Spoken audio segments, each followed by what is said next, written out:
cho mình tiệt tè được chứ đâu cả theo nó số mình cắt tích đằng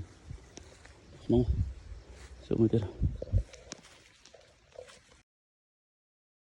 này này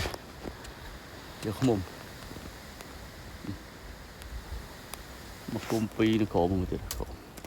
tại vì đâu không bùa cho đá là cái đá bây giờ thật đó rồi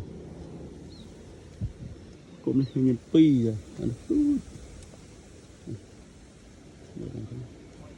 một chân tí cái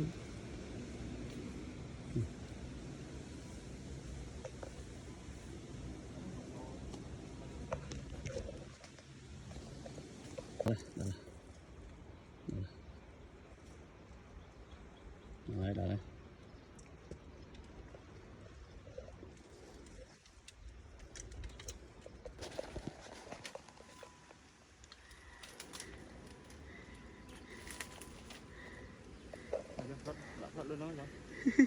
dạ dạ